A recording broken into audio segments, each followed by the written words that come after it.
Olá, sejam todos muito bem-vindos. Está começando mais um programa As Liberais. Eu sou Paula Leal, aqui ao meu lado a jornalista Branca Nunes. Tudo bem, Branca? Tudo ótimo, Paula.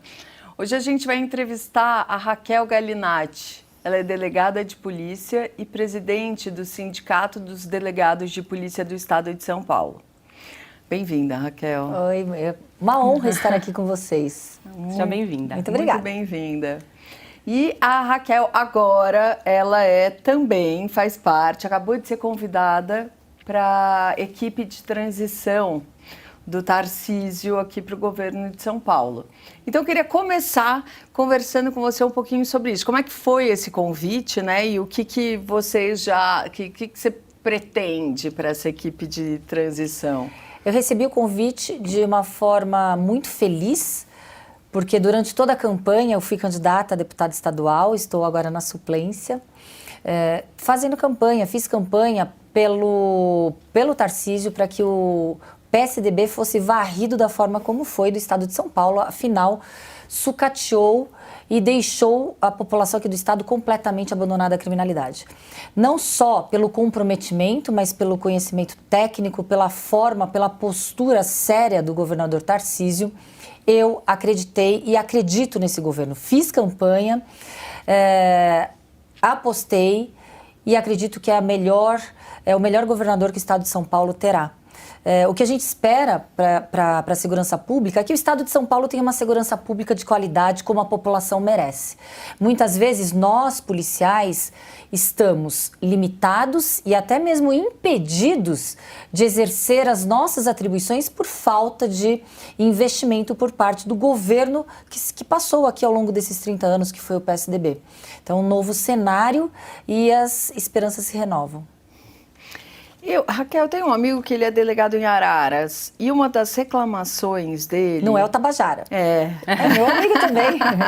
Pronto, estamos em casa. Não, o que ele falava muito era que como os delegados de cidades próximas iam se aposentando, aquilo não era renovado, aqueles cargos, e acabava que uma cidade acabava tomando conta de várias. Eu queria saber se isso continua sendo um problema, né? O que acontece é que a Polícia Civil, ao longo desses anos, ela ficou relegada ao ostracismo e muitas vezes à mordaça. Porque expor deficiências internas da polícia é caracterizado como uma infração à lei orgânica. Eu, representando os delegados, tendo também a ressalva de uma representação classista, eu não sou punida por expor dessa forma. Então, muitas vezes os policiais eles estão pior do que foi relatado para você. Existe um revezamento de atribuições, o policial ele exerce a função de 4 ou 5 policiais. 40% dos municípios do estado de São Paulo não tem delegado de polícia. E o que a gente vê que são normas internacionais do direito do trabalho frontalmente violadas. O policial, se for fazer um comparativo com o índice, por exemplo, de suicídio de outros profissionais, de outras carreiras, etc., o policial ele tem um índice 4 vezes maior de suicídio do que de outras carreiras. Então é uma forma, é um alarme que a gente vê dessa situação de descaso, de descuido do governo com o policial, que coloca a sua vida em risco como um escudo entre o crime e a sociedade. Doutora Raquel, falando especificamente da cidade de São Paulo, né, o problema da criminalidade é no Brasil todo, mas a gente vê, aqui, inclusive aqui na Revista Oeste, já escrevemos bastante sobre isso, gangues de crianças cometendo crimes aqui na Avenida Paulista em plena luz do dia. Crianças de 9, 10, 11, 12 anos, que quando encaminhadas até a delegacia, elas têm que ser liberadas, porque menor de 12 anos não pode nem ser encaminhada até a Fundação Casa, né? Tem algo específico nessa equipe de transição que vocês planejam discutir para evitar, para fazer algum tipo de abordagem social com essas crianças? Na realidade, essa temática ela é pertinente a uma alteração legislativa. E não só estadual, uma alteração legislativa no âmbito federal. O que eu vejo, esses mini criminosos, esses pequenos marginais, eles utilizam sim a situação em que a lei permite, é permissiva na prática do crime desses menores. No caso, não é nem crime, é infração correlata, né? Ato infracional correlata a um crime previsto no Código Penal ou qualquer outro tipo penal previsto aí na legislação do ordenamento jurídico pátrio penal. Então, é necessário que a gente tenha uma alteração legislativa, inclusive da minoridade penal. É triste, mas eles são os mais cruéis. Esses criminosos, esses pequenos marginais em desenvolvimento, eles são mais cruéis, são covardes e eles não têm limite, muito porque não têm a certeza do castigo.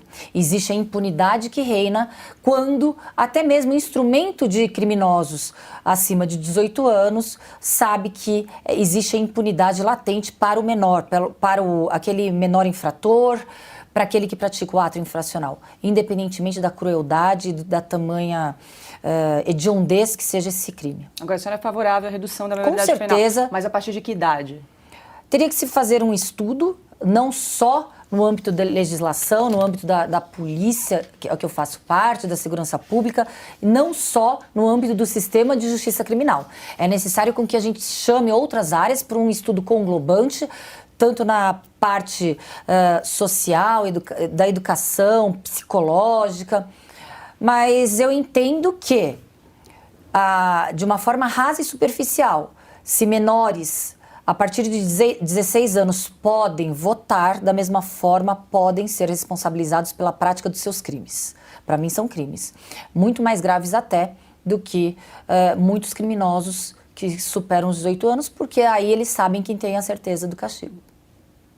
E a questão, a senhora acredita que possam haver alguns retrocessos agora com essa mudança do governo federal, principalmente, já que durante os 4 anos do governo Bolsonaro, alguns avanços com relação à questão do porte de arma, que não é tão fácil quanto querem dizer que foi, né? Querem retratar como sempre foi difícil você conseguir o porte de arma, mas tudo indica que o governo vai tornar isso mais complicado ainda. A senhora acha que isso é um retrocesso? Acredito que retrocesso a gente já vivencia. A partir do momento em que um país elege um ex-presidiário, um condenado, para representar a nossa nação, já é um retrocesso. É algo que realmente eu não consigo apurar de uma forma inteligível, como temos um ex-presidiário que praticou crimes, que foi condenado pela prática de tais crimes, esquecido e ali eleito como presidente de uma nação como o Brasil. Retrocesso na restrição de direitos já estamos vivenciando. Eu tenho 46 anos, eu nunca presenciei aqueles que representam como parlamentares ou a própria imprensa calados, literalmente cancelados, retirados a fórceps dos seus veículos de comunicação, porque hoje o parlamento é digital, eles estão realmente amordaçados de forma ditatorial. A manifestação da pluralidade de ideias não se mais aceita, isso porque a gente não falou em 2023, ainda estamos no término do mandato do nosso governo federal, do Bolsonaro. Então é uma situação em que realmente, muitas vezes, decisões da nossa Suprema Corte, do mais alto escalão, faz com que eu ache que eu tenha que rasgar os meus diplomas de pós-graduação, de mestrado, de graduação, de tudo aquilo que eu aprendi na literatura jurídica, porque eu não vejo respaldo nenhum, nem nos clássicos, nem nos modernos, quando a gente fala em literatura alemã, em common law, do que está sendo julgado e decidido neste país. Doutora Raquel, acho que há um sentimento de grande parte da sociedade que a justiça criminal é branda e de que, de alguma forma, o crime compensa, é uma sensação de impunidade no Brasil. né? Nós temos aí a saída temporária, tem a progressão de regime por bom comportamento, visita íntima. Isso para a sociedade é difícil compreender muitas vezes. Queria saber se a senhora compartilha dessa percepção também e o que o Congresso pode fazer para reduzir essa sensação de impunidade que nós temos hoje no Brasil. Algumas medidas práticas que poderiam ser implementadas para minimizar um pouco isso, né? Primeiramente, ter coragem, que os parlamentares tenham coragem de alterar, por exemplo, a lei de execução penal. Quando a gente vê visita íntima, é uma aberração em qualquer lugar do mundo.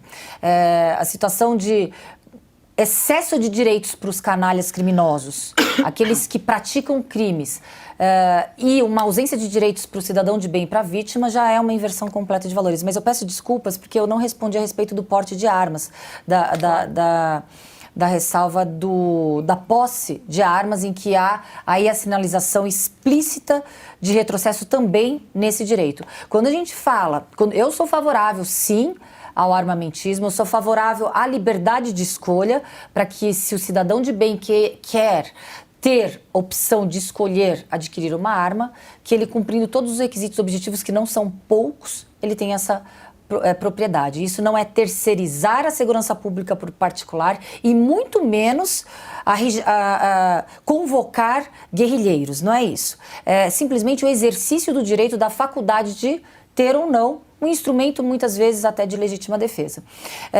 E no tocante a toda essa legislação, ela deve ser alterada, porque a gente está falando numa legislação em que a violência urbana está vitimizando e aprisionando, deixando-nos realmente refém, enclausurados dentro das nossas casas, porque hoje a gente não tem tranquilidade de sair nas ruas. A liberdade está para os criminosos. Eu vou dar um exemplo, que foi agora a recente decisão do STJ, mais outra decisão do STJ, favorecendo os marginais, favorecendo os traficantes de drogas. A decisão foi o seguinte: policiais em abordagem corriqueira, a gente tem o tirocínio, aquele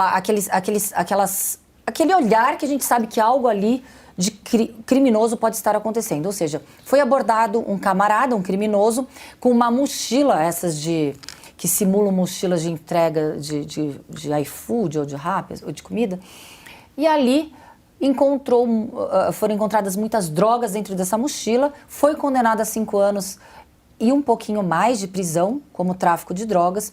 O STJ entendeu, na instância do STJ, que não havia elementos necessários para comprovar a materialidade delitiva e muito menos a legalidade da abordagem e na busca pessoal. Ela deveria ser caracterizada de forma expressa a aparência de portar uma arma ou droga, ou seja, a gente está vivendo num mundo imaginário, que o traficante vai lá com uma banquinha e falar: venha, vendam drogas, aí sim o policial está autorizado a abordar. Então é uma situação que cada vez mais a sinalização dessas decisões dão salvo-conduto para o crime, para o criminoso, e impedem também o policial de exercer a proteção. Isso tira o poder do policial também, a autoridade do policial de definir o que seria uma atitude suspeita, por exemplo. Completamente. Ele não poderia Completamente. abordar. Hoje a gente pode ter a situação da gente sair aqui na Avenida Paulista e amedrontados. Ninguém vai sair aqui na Avenida Paulista, nem eu, delegada de polícia, com o celular falando ao celular. Por um telefone fixo, é claro celular, que não. né? É claro que não. Mas, se porventura um bandido estiver ali andando na rua com toda atitude suspeita, ele não vai ser abordado.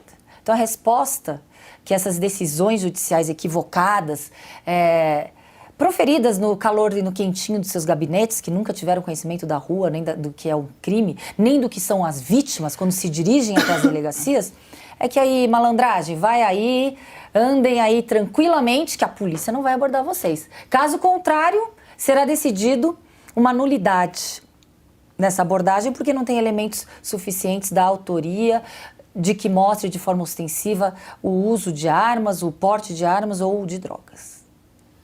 Eu queria só voltar na questão da criminalidade. A gente falou de saidinha, progressão de regime. Assim, uma medida prática que a senhora acha que seria importante para reverter ou minimizar isso hoje no Brasil? Por exemplo, a saidinha, a gente vê essa saidinha em Dia dos Pais, com homicidas com aqueles que mataram os pais, ou ao contrário, aqueles que mataram os filhos, ou saidinha no Dia das Mães, essas datas festivas. A gente vê muito, existe uma decisão, deliberação automática sem individualização daquele que praticou o crime. Isso causa um desconforto, sim, para todos nós que presenciamos. Nossa, matou, executou o pai, a mãe com requintes de crueldade e vão usufruir da saidinha de forma técnica sem individualizar. A primeira medida seria individualizar e pormenorizar aquele criminoso. Não ser tratado como mais um que cumpriu, de repente, o número, o montante da pena, e aí tem a benesse, o benefício. Na realidade, existe uma falta também de aparato do Estado na implementação de políticas públicas no sistema de justiça criminal. Traduzindo, a gente tem um déficit não só na polícia, mas em todas as esferas do sistema de justiça criminal. Dessa forma, parece um mutirão. Até mesmo quando a gente vê a audiência de custódia, nada mais é uma política de desencarceramento em massa, porque não existe mais presídios suficientes. Então, vamos deixar ali a população amedrontada, próximo ali ao Natal, ao Dia das Mães, que a gente sabe que aumento da criminalidade aumenta de forma efetiva. 30% não retornam aos presídios, mas é uma forma ali... Eu misturei a audiência de custódia com saidinha, mas a audiência de custódia é a mesma coisa. Se pratica o crime hoje, amanhã você sai na audiência de custódia e o criminoso sabe. E, quanto que o Estado de São Paulo... O Brasil, mas vou focar no Estado de São Paulo, está na mão do PCC. Essa forma eu não posso falar de uma forma... eu, como delegado de polícia, eu tenho que ter o conjunto probatório, eu tenho que ter toda a materialidade ali para eu poder afirmar e ter uma conclusão a respeito. Então, eu não tenho uma conclusão a respeito dessas afirmações que a gente lê, não só nos noticiários, jornais, mas por diversas formas a gente não tem essa prova para colocar. O governo do Estado de São Paulo está atrelado ao PCC, não temos isso. O que eu posso afirmar, sim, é que houve frouxidão, houve covardia para o governo do Estado de São Paulo, o PSDB, permitir que uma organização criminosa que ultrapassou fronteiras não só nacionais como internacionais tivesse nascido aqui no estado mais rico da federação. Isso eu posso afirmar. Doutora Raquel, eu queria voltar à questão da audiência de custódia. Perguntar para a senhora sobre o pacote anticrimes que foi aprovado no governo Bolsonaro, que foi proposto pelo ex-ministro da Justiça, Sérgio Moro. Ele foi talvez desconfigurado ali no Congresso, muito desconfigurado. Muito. E parece que a audiência de custódia foi implementada, né, nesse pacote um pouquinho antes. Também houve o juízo de garantias, que ainda não foi implementado, né? Mas gostaria que a senhora comentasse desse pacote anticrimes, quais foram os benefícios, prejuízos ou retrocessos que nós tivemos aí na legislação penal e com relação especificamente à audiência de custódia, explicar um pouquinho mais para quem está nos acompanhando o que é isso, né? Porque até, desculpa, só para complementar, eu estava lendo um artigo que um Tribunal de Justiça estadual orientava os juízes a usar a audiência de custódia justamente para controlar a superlotação nos presídios. Então, gostaria também do seu comentário a respeito. A audiência de custódia, ela veio bem antes, emenda constitucional 2000 agora eu não vou saber a data exata, mas foi bem antes do governo Bolsonaro. Foi uma medida realmente de impacto para que os policiais ali ficassem sob suspeita. Teve até um aumento significativo de teses de defesas dos bandidos para que todos alegassem ter sido maltratados na abordagem ou nessa prisão. Aliás, são essas as questões colocadas numa audiência de custódia. Se o criminoso, se o bandido foi bem tratado, foi adequadamente tratado. Não se entra na esfera da prática do crime em si, no cerne da questão. A questão é qual foi o comportamento dos policiais na abordagem desse criminoso. No pacote anticrime, não houve o que a gente esperou, que era um endurecimento das penas para os criminosos. Ela ficou mais ou menos do jeito que era. Por isso que não houve uma mudança significativa. Esperávamos uma mudança legislativa para que a punição fosse mais certa, para que não tivessem tanto malabarismo para burlar dessas punições daqueles que praticam o crime. A gente não viu isso, porque as leis não foram alteradas de forma significativa. Uma outra questão são as câmeras nas fardas dos policiais militares. O que que isso causa nessas câmeras? Tanto a audiência de custódia, ela parte do pressuposto de que um policial, um agente do Estado, uma autoridade do Estado estaria praticando crime, seja um abuso de autoridade ou realmente uma tortura, qualquer outro crime, porque é essa sinalização que se dá nas perguntas colocadas numa audiência de custódia. Quando a gente fala das câmeras nos coletes dos policiais militares, é a mesma mensagem. É a mensagem de que o policial vai ser vigiado. Me falam, mas essas câmeras elas não podem auxiliar no trabalho de investigação, no trabalho da polícia? Investigação não, porque a polícia militar é uma polícia ostensiva preventiva. A gente teria que, então, encarar a realidade. Se a gente estivesse falando de uma polícia, de um Estado, que tem o seu efetivo por completo. Aqui a Polícia Civil do Estado de São Paulo tem um déficit que supera 16 mil policiais. Se tivéssemos todos os policiais coletes balísticos, quase 45% dos policiais não têm coletes balísticos. Se tivéssemos armamentos de primeira qualidade, temos armamentos muitas vezes obsoletos, dignos de museu. Se tivéssemos viaturas de primeira linha, temos viaturas com motores fundidos que não andam 1 quilômetro. Delegacias desmoronadas, que são reflexo do descaso com a polícia. Se a gente tivesse todo o aparato ali completo, a gente poderia colocar câmera até na orelha do policial. Mas a gente está falando na realidade. A realidade é que a gente não tem o básico da atividade policial para que se faça a polícia, seja ela investigativa ou ostensiva preventiva, e por medidas populistas e eleitoreiras, desprestigiando e desqualificando a idoneidade e seriedade do policial, se coloca ali, o policial agora vai ser vigiado. É uma resposta de que o governo do Estado de São Paulo não está andando lado a lado com o seu policial. O governo também, de acordo com algumas tendências midiáticas de ideologias de esquerda, também está se colocando como duvidando da idoneidade, da autoridade daquele que cumpre a lei. É uma inversão de valores, né? O policial ele não está ali, ele só está ali para ser um escudo entre o crime e a sociedade, só está ali para proteger a população. Quando a gente vê policial mata um homem pardo na periferia, primeiro que o policial não mata ninguém. O policial está no estrito cumprimento do seu dever legal, até mesmo numa legítima defesa, cumprindo a lei. O policial não sai ali para matar, diferentemente do criminoso que sai para roubar, matar, estuprar. Então, as câmeras, elas são numa realidade paralela, mais uma vez, medidas populistas, de que se a gente quiser colocar câmera, que coloquemos antes os instrumentos necessários para que a gente possa combater o crime.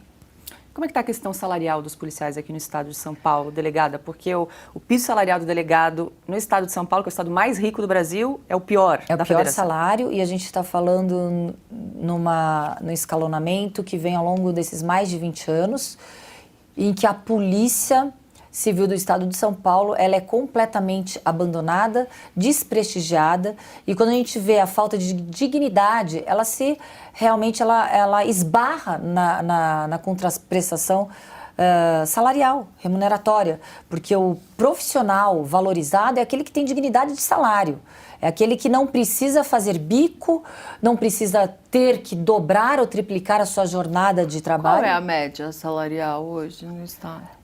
O delegado de polícia ele ganha metade do que um delegado de polícia ganha, por exemplo, no Mato Grosso do Sul. E policial? O policial aí tem várias... Tem faixas ali, o policial aí agora tem várias... Tá no 4º ou 5º pior salário, o policial civil. Isso é civil, eu não estou falando da polícia militar. Uhum. Antes da gente continuar o bate-papo aqui com a doutora Raquel, delegada de polícia, a gente tem um recado especial para você, você que gosta do conteúdo da Revista Oeste, mas ainda não é assinante.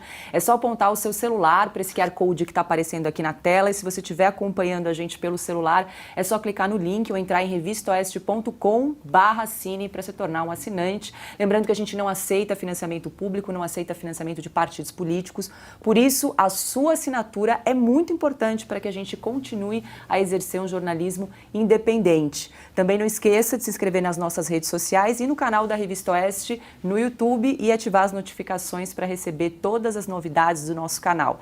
Além do programa As Liberais, nós também temos o Estúdio Oeste, Oestecast, e nessa semana também novidades aqui no canal da Revista Oeste. E a Branca Nunes tem um recado também para quem está nos acompanhando. Tem uma boa notícia para quem é jornalista ou quer trabalhar com jornalismo. A Oeste está com vagas abertas para estagiário, para jornalista. Então, manda o seu currículo no nosso site. Tem uma abinha que é Trabalhe Conosco. É só você clicar ali e enviar o seu currículo, que a gente vai ter o maior prazer de ler e vem trabalhar aqui com a gente. É isso aí. A gente está aguardando o seu currículo aqui, porque a gente está precisando de braços para continuar expandindo aqui o nosso projeto da Revista Oeste. Bom, se eu fosse jornalista, a primeira revista que eu iria pedir emprego seria na Revista Oeste. Obrigada, doutora Raquel. Eu queria perguntar para a senhora esteve recentemente em Brasília para pedir apoio na votação do Estatuto da Vítima. Exatamente. Queria que a senhora explicasse um pouco quais são os principais pontos desse estatuto e qual a importância dele, né? Não temos um estatuto que proteja a vítima. A vítima, em sua situação de vulnerabilidade, ela foi relegada a quinto plano no sistema de justiça criminal. Muitas vezes a gente vê um aparato completo, tanto para aquele que está encarcerado, para o criminoso, para a família desse criminoso, mas a vítima, ela não tem um aparato de respaldo quando ela tem a sua família destruída, quando um daqueles membros da família é executado, a vítima ela fica completamente relegada, abandonada pelo Estado. É uma obrigatoriedade de um respaldo do Estado para aquela família que foi destruída pelo crime. Até, sim, uma responsabilidade objetiva do Estado, que não protegeu aquela família de marginais e de crime. E não só isso, também de desastres naturais. Se bem que os desastres naturais, a gente sabe que não são tão naturais assim. Quando há um desabamento, quando há uma inundação, uma enchente, é porque aqueles governantes não implementaram de forma adequada a estrutura ali de políticas de saneamento básico ou de reestruturação urbanística. Mas, enfim, também essas vítimas, de repente, que perdem suas casas, de desastres naturais, são abandonadas. A gente não vê uma obrigatoriedade legal do Estado na proteção dessa vítima. A gente quer o Estatuto justamente para que a gente tire o enfoque de protagonismo do criminoso para que a gente coloque na vítima. A vítima, sim, teve de forma involuntária sua vida destruída pelo crime. E como é que foi a receptividade aí? Muito boa, está em regime de urgência, deu uma paralisada por parlamentares de esquerda, mas a gente tem esperança que a pressão vá fazer com que o estatuto seja aprovado, até porque, independente de ser de esquerda ou de direita, é impossível a vítima não ser protegida por ideologias, né? E a ideia desse estatuto é uma ajuda financeira também, uma ajuda de... Um aparato completo, não só financeiro, mas uma reestruturação do que aquela vítima teve de destruição por parte do crime. A autora desse projeto é a promotora de justiça Celeste, ela é aqui do estado de São Paulo, ela é presidente do Instituto Pró Vítima e juntas, ela me convidou para participar, para colaborar no projeto de lei, apresentar ali para os parlamentares, para que se fosse colocado um projeto de lei. Hoje está assim andando esse projeto e é um aparato completo dessas vítimas, tanto no aspecto financeiro, remuneratório, mas o aspecto social. A gente vê vítimas muito estigmatizadas. Principalmente vítimas mulheres, que são vítimas de crimes sexuais ou mulheres que são vítimas de crimes de violência doméstica. A primeira pergunta que se faz é: você estava vestida de forma adequada? Ou o porquê você estava com ele até agora? Mais uma vez, tira o olhar do criminoso e coloca na vítima, como se a vítima tivesse dado ensejo ou fosse merecedora ou causadora daquele crime. Então a gente quer uma conscientização também para que o olhar da consciência do coletivo popular mude também. Quando a gente fala que a vítima ela não pode se envergonhar de ser vítima, porque por mais paradoxal que possa acontecer, soar, né? A vítima, quando ela esconde o criminoso, ela somente o fortalece. Isso que a gente tem que desnudar. As vítimas, muitas vezes, elas se sentem, sim, estereotipadas, estigmatizadas, etiquetadas. E quem tem que ser etiquetado é o próprio criminoso, é o canalha que praticou o crime. Ele tem que se sentir, sim, envergonhado. A gente vê também situações em que nos Estados Unidos, criminosos sexuais, quando mudam para alguns bairros, ali os vizinhos são alardeados, são informados. Aqui mora um condenado, ex-condenado, um condenado por crimes sexuais. Para que os vizinhos tenham consciência do perigo ali que pode ser que estejam correndo. Aqui não, aqui parece que tudo é proibido, inclusive mostrar a cara do criminoso hoje a polícia também não pode. Por quantas vezes a divulgação da imagem ali auxilia nas investigações. Então a gente vê que tem ali um aparato completo para a proteção do bandido. E a senhora concorreu agora, né, na Assembleia Legislativa de São Paulo e provavelmente, muito pode ser, né, existe uma chance grande que ainda assuma. Por que você gostaria de ser deputada? Eu, quando delegada de polícia, muitas vezes eu me sentia muito triste em saber que eu poderia fazer muito mais, mas por uma ausência de estrutura do governo, eu não conseguia atuar da forma completa como eu gostaria. Quando a gente fala que a defesa dos delegados de polícia, ela não é uma defesa corporativista, é uma defesa da sociedade, é porque nós queremos condições para proteger a população e exercer as nossas atribuições. Muitas vezes, quantas vezes eu não vi vizinhos, amigos, familiares, vítimas de crimes e nós estando com as mãos atadas porque não tínhamos condições ali de proteger de forma adequada e o que se espera. Mas eu vi que falar em nome da polícia já ultrapassou não só falar em nome dos delegados, mas muitas vezes falamos em nome de toda a Polícia Civil do Estado de São Paulo, mas ainda assim era muito pouco, porque a gente tem aquela atribuição delimitada, que é a representatividade de classe, naquele ambiente que a gente não pode fazer mais, não podemos propor leis, efetivação de leis, não podemos exigir de forma fiscalizatória o cumprimento das obrigações por parte do executivo, dos secretariados. Então, o que a gente percebe é que hoje eu vejo que estou para contribuir e para mostrar toda a deficiência que colocou o Estado de São Paulo relegado a um dos estados mais perigosos do Brasil. E que essa experiência possa servir para o novo governo do Tarcísio superar a incompetência que reinou aqui no Estado de São Paulo durante muitos anos. Então, o meu comprometimento é realmente um comprometimento para que a gente possa atuar, em primeiro lugar, para que a polícia seja digna, para que a população tenha uma polícia digna, para que a gente tenha leis que abranjam as mulheres de forma real e fática, não só leis que circulam nos papéis, e que a gente tenha uma qualidade, a gente tenha dignidade aqui no Estado de São Paulo. Doutora Raquel, durante a campanha do Tarcísio houve aquele episódio daquele tiroteio que, enfim, foi primeiro veiculado que seria um atentado. Houve algum esclarecimento? Já teve uma conclusão dessa investigação? Que me pareceu ali um caráter intimidatório, no mínimo, né? Se não foi um atentado bem direcionado, mas um caráter intimidatório, né? Eu acredito que... Eu não sei como é que está esse inquérito, não tive conhecimento de forma profunda, né? Leitura do inquérito. Mas falando sobre o episódio, eu acho um completo absurdo com que a gente normalize situações dessa forma. Era um candidato de direita, então houve ali, de repente, uma intimidação. Ou pior, não foi uma intimidação. Foi algo natural que ocorre nas comunidades, nas favelas, entre os traficantes e criminosos. Vocês percebem que foi isso que a imprensa falou? Não, e sabe outra coisa que também eu acho que normalize, que eu acho um absurdo, é você chegar e falar assim, mas também ele não pediu permissão para entrar. Perfeita. Todas essas falas a gente escutou na imprensa. E qual é a realidade paralela que se permite e nós somos agora, estamos normalizando situações completamente equivocadas. Eu, delegada de polícia, não pedi votos em comunidades, em favelas, que tem muitas pessoas trabalhadoras, que estão ali, acordam de manhã cedo, voltam muito tarde, porque eu sei que o policial não é bem-vindo no lugar que os criminosos comandam.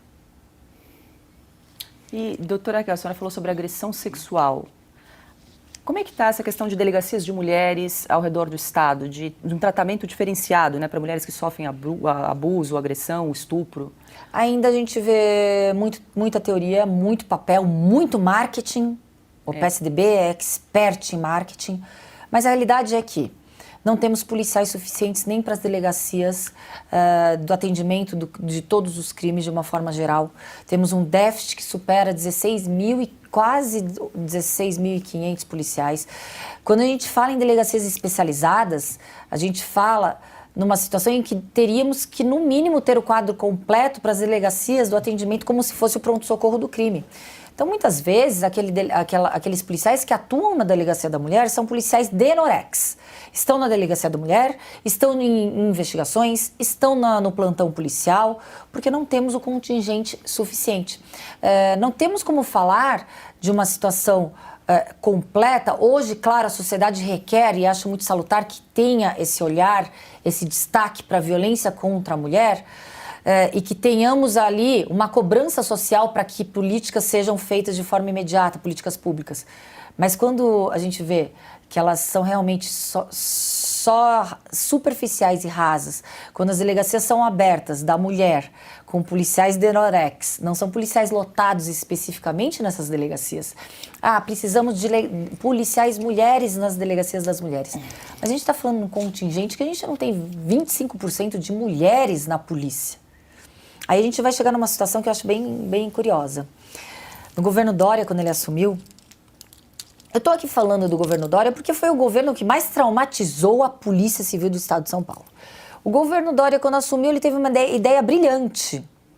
Todas as delegadas de polícia do Estado de São Paulo vão trabalhar nas delegacias das mulheres. A gente está falando em delegadas, somos 2.500 delegados aproximadamente, não chegamos a 20% de delegadas de polícia. Fazendo essas contas, significa o quê?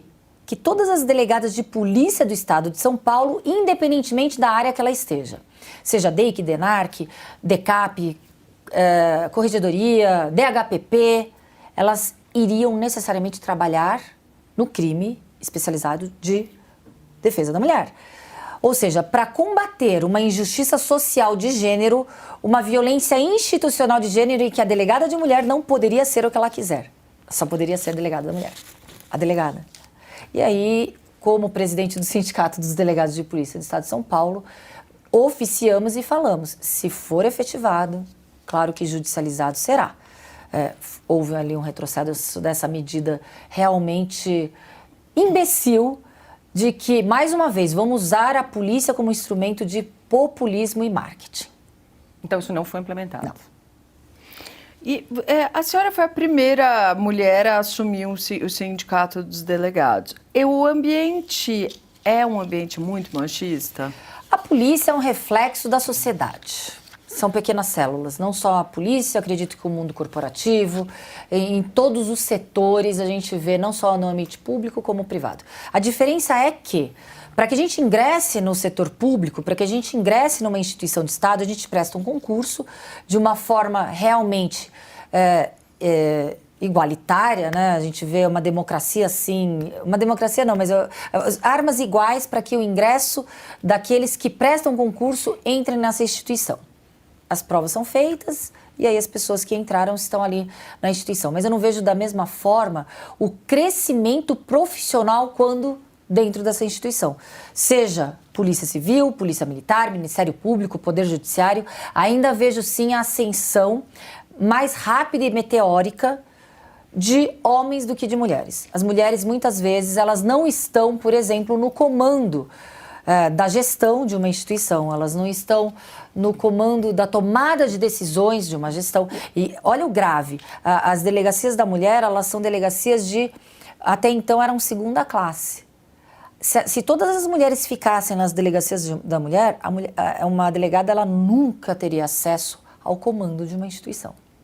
Então são situações ainda que a gente tem que combater a passos gradativos, mas eu não coloco a Polícia Civil ou uma polícia machista, eu coloco como um reflexo da sociedade. E seria também contraditório eu falar que o machismo impera, afinal eu fui eleita pelos meus pares homens. Se temos 20% de mulheres e quem elegeu foram os delegados de polícia. Então eu fui eleita na maior parte por homens. Você sempre quis ser delegada? Sempre, desde pequenininha. É? Por quê? Teve alguma coisa assim que te... Na minha casa, tanto eu como meu irmão cuida de bichinho, veterinário, eu de bandido.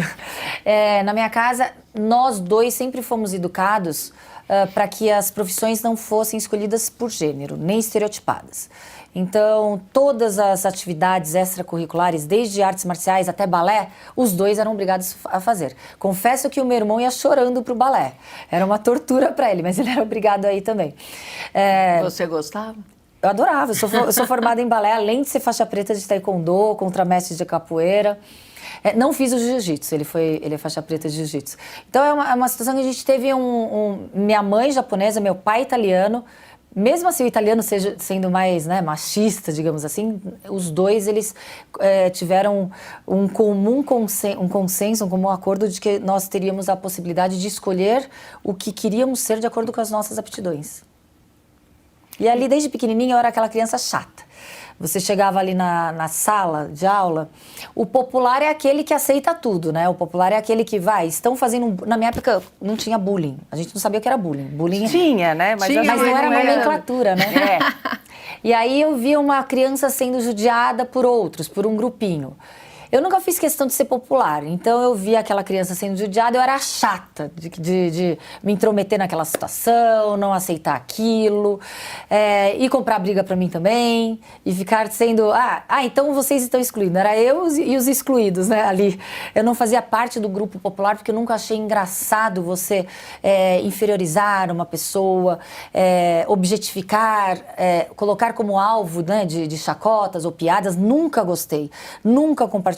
Foi algo que sempre me fez mal, desde pequena.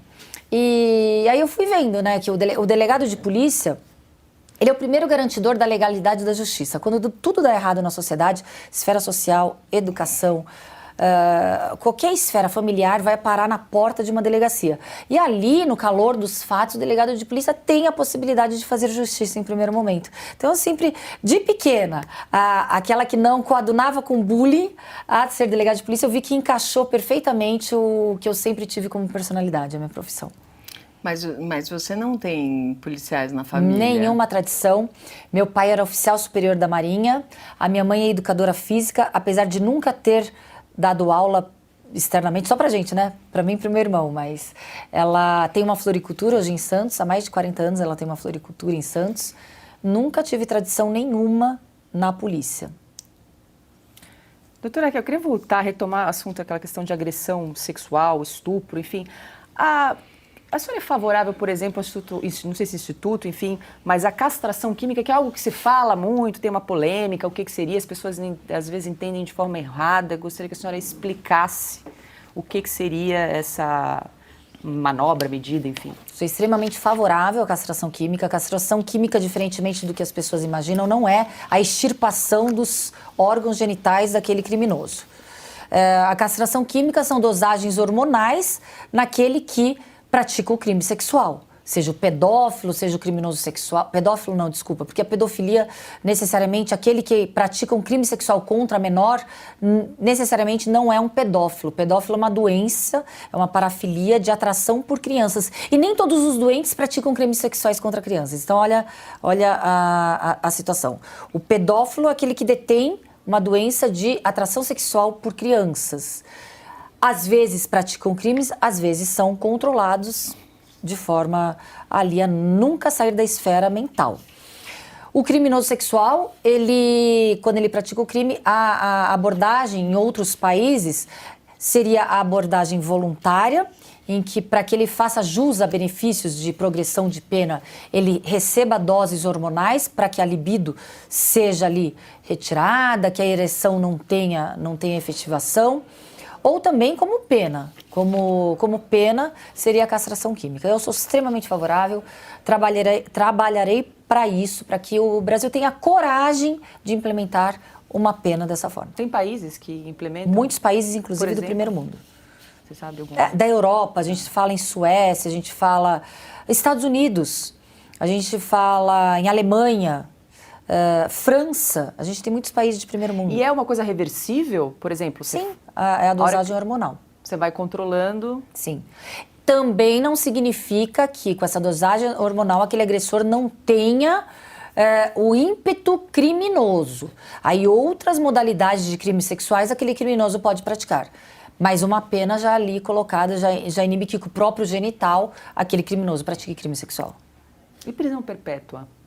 Quando a gente fala em prisão perpétua ou pena de morte, aqui no Brasil, por ser um país signatário de tratados internacionais de direitos humanos, tanto no âmbito da Convenção Norte-Americana, Convenção Americana de Direitos Humanos, como a Convenção Internacional, não existe um retrocesso nos direitos humanos. A gente já não tem a pena de morte, nós já não temos a prisão perpétua.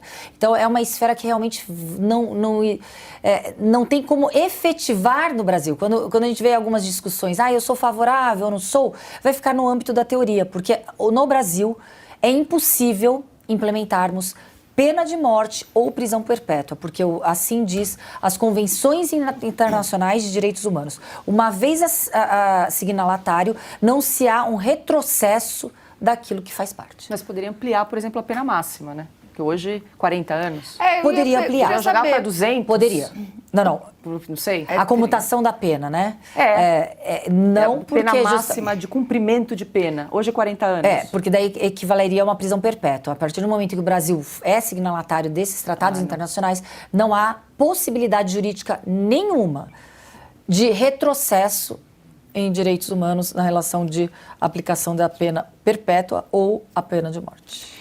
Qual é a sensação, né? Assim, você pega, vai, investiga, vai atrás de um criminoso, consegue prender, ele vai preso, em 10 anos está na rua de novo. É uma frustração. É uma gigante. frustração e é uma insegurança para a vítima, é uma insegurança para a família da vítima, é uma insegurança para a própria sociedade, em que o criminoso ele está ali pronto para a prática do seu crime. Eu não vou entrar na esfera de ressocialização, porque para mim, para quem pratica o crime tem que pagar a sua pena, a gente deixa aí para os sociólogos, para os psicólogos, etc., para os ressocializadores. A minha visão é mais pragmática. Quem praticou o crime tem que pagar o crime proporcionalmente àquele crime cometido.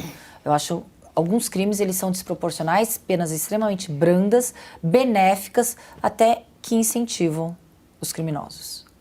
Você falou de ressocialização, tem uma corrente falando em justiça restaurativa, né? Eu não sou adepta a nada disso. De colocar o agressor e a vítima Ali, frente a frente para estabelecer um diálogo. Isso a gente deixa para as pessoas responsáveis nas suas pertinentes áreas. Assim como eu não me aventuro em áreas da sociologia, da psicologia, é engraçado quando a gente vê diversos zoólogos se aventurando na segurança pública, querendo opinar e palpitar o que a polícia faz ou deixa de fazer. Eu acho que cada um na sua área, no seu estudo, no seu conhecimento técnico, balizando assim as suas opiniões, né? Agora, eu já não entro e não me aventuro nessas esferas, até porque eu olho o criminoso como criminoso e o criminoso assim ele tem que ser punido. E a questão da legalização das drogas? Sou completamente contra. Porque tem gente que fala, não, se fosse legalizado, a criminalidade diminuiria. É um argumento realmente, talvez, de usuário, talvez daquelas pessoas que queiram a baderna. A gente sabe que trabalha com segurança pública, que as drogas são a porta de entrada, são a semente, a semente, né, o que prolifera todo o mal de uma criminalidade. Onde ali, quando a gente vê um tráfico de drogas, a gente vê as pessoas subjugadas a esses crimes, os homicídios que aumentam, as execuções, os tribunais do crime, as pessoas que ficam em tribunais paralelos e em situações de estados paralelos. A porta de entrada para todo o mal é a droga ilícita. Você também teve uma polêmica recentemente, você se manifestou contra a presença de transexuais em jogos femininos. Isso tem causado, né, um reboliço, porque você fala isso, parece que, né, se a pessoa mais mais preconceituosa do mundo. Qual é a tua opinião? A minha opinião é que eu sou completamente contra uma mulher transexual participar em esporte, competir com uma mulher biologicamente. Eu, como atleta, eu competi. Eu competi taekwondo. Nunca eu iria participar como uma atleta transexual com um biotipo, com a musculatura, com toda a ossatura formada como homem. A gente sabe que existe uma incompatibilidade completa de formação biológica, genética entre um homem e uma mulher. Genética não, mas fisiológica entre o homem e uma mulher. É um retrocesso em tudo aquilo que nós, mulheres, lutamos por anos.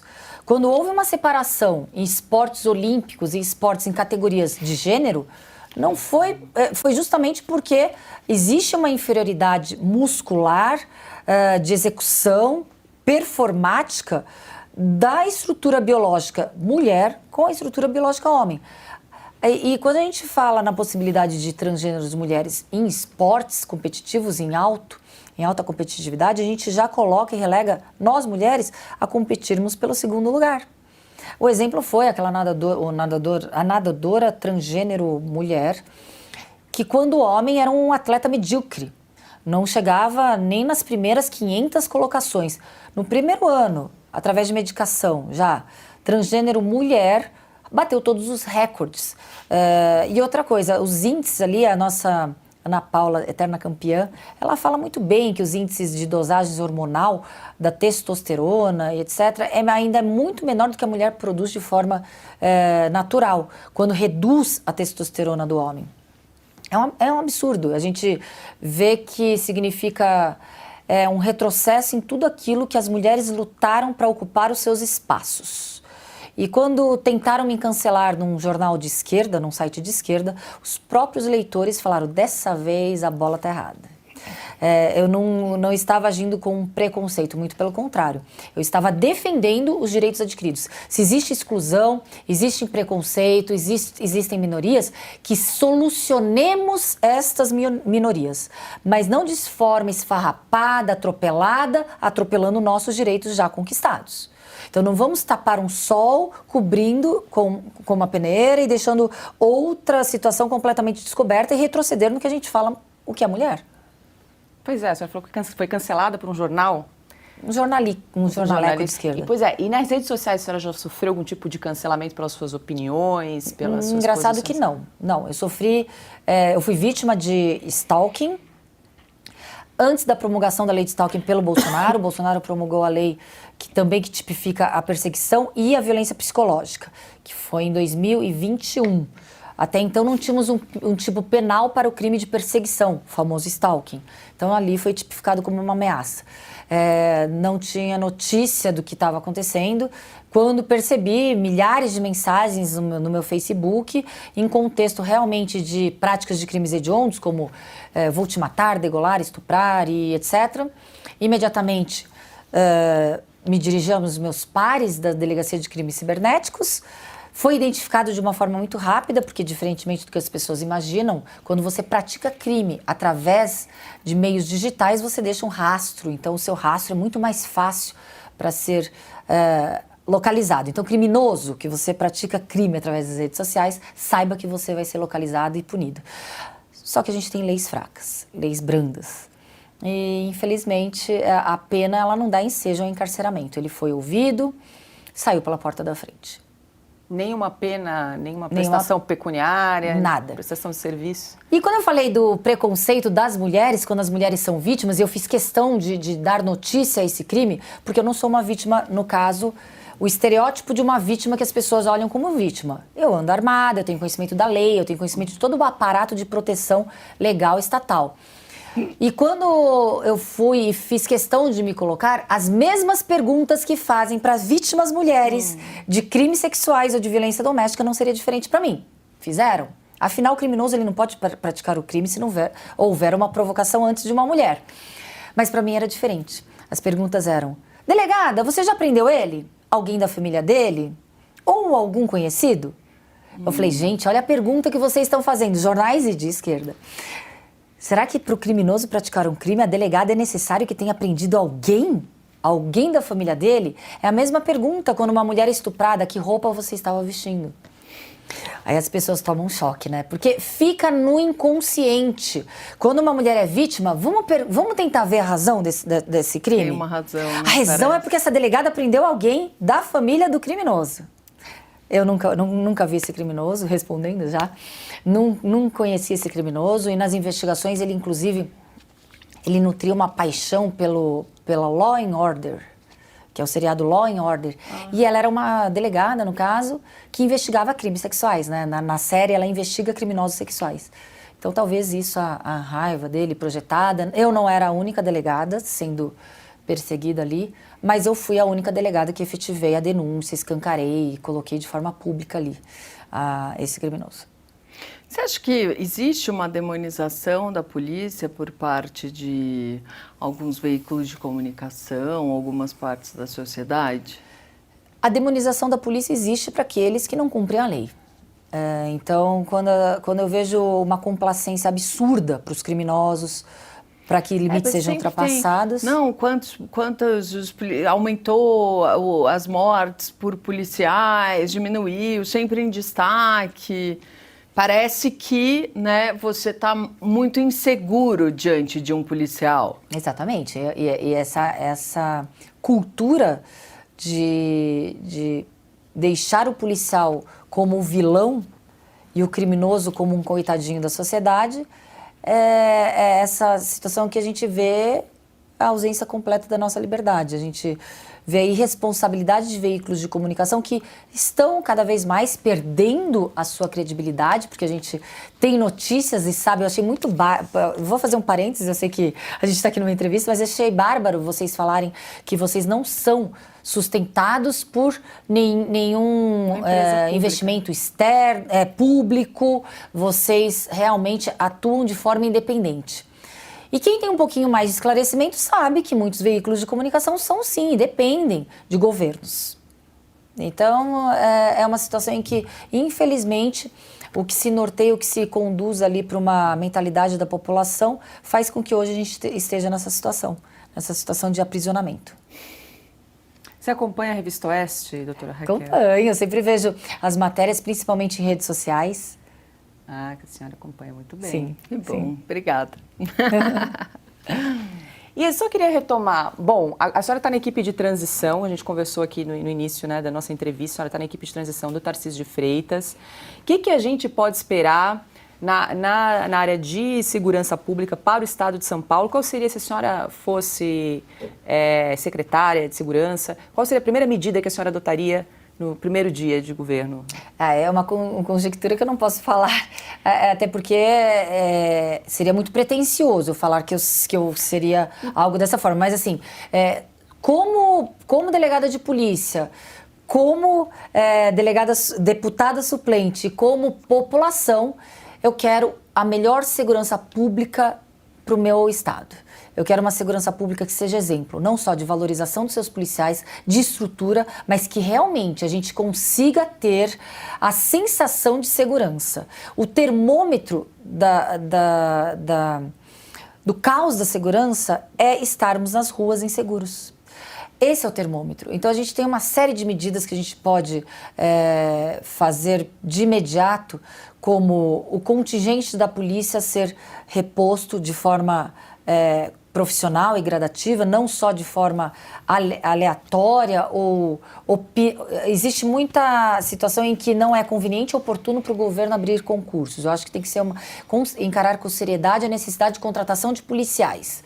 A valorização do policial como policial, no seu trabalho, na sua prestação, da sua doação para a população. Quando a gente vê que o governo está do lado do policial, esse policial e a população vai saber que o criminoso já está numa situação realmente ruim.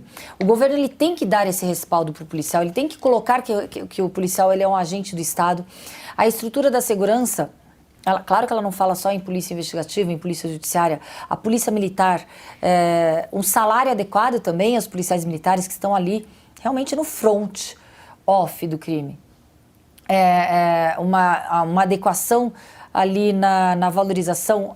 Eu acho que o governo também ele tem que passar uma mensagem para a população do respeito ao policial, não só ao professor, que a gente vê que não existe respeito, não só ao médico, que muitas vezes deixa de ser médico em situações de periferia. Então a gente tem que ter uma educação assim total para o nosso estado. Você acha que nesse governo mudou um pouco a visão que a população tem da polícia em razão do governo Bolsonaro? O governo federal, sim. O governo Bolsonaro, sim. Eu vi muitas pessoas não mais com vergonha de falar amo a polícia ou amo o exército. Eu vejo as pessoas com orgulho, né, de mostrar o seu amor por determinadas áreas que antes poderiam ser taxados ali de pessoas talvez quadradas ou talvez pessoas que sejam arbitrárias, né? Eu vejo que hoje mudou um pouco essa mentalidade, sim. Bom, felizmente o nosso tempo está chegando ao fim aqui do programa. Queria agradecer muito. Obrigada. Precisando Eu que agradeço. Raquel. Nossa, nem parece, né? Foi um bate-papo assim. Falamos de vários assuntos, densos, né? mas a gente conseguiu discorrer. Uma honra estar com vocês. Parabéns pelo jornalismo sério, de qualidade, que realmente passam informações de uma forma isenta. Isso que a gente precisa, né? De jornalismo sério e isento. E vocês são exemplo disso. Obrigada. Que bom. Obrigada para você que acompanha, gosta do conteúdo da Revista Oeste. Não esqueça, se você ainda não é assinante, é só apontar o seu celular para o QR Code que está aparecendo aqui na tela, ou se você está acompanhando a gente pelo celular, é só clicar no link ou entrar revistaoeste.com/assine.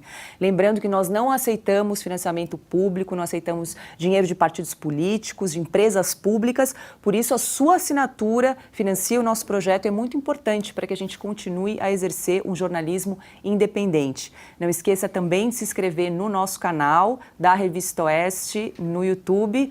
E, Branca, vou pedir mais uma vez para você reforçar aqui o nosso recado para quem está nos acompanhando. A Oeste está com vagas abertas para jornalistas e estagiários. Então, se você quer trabalhar com a gente, mande seu currículo pelo nosso site. É só entrar no Trabalhe Conosco.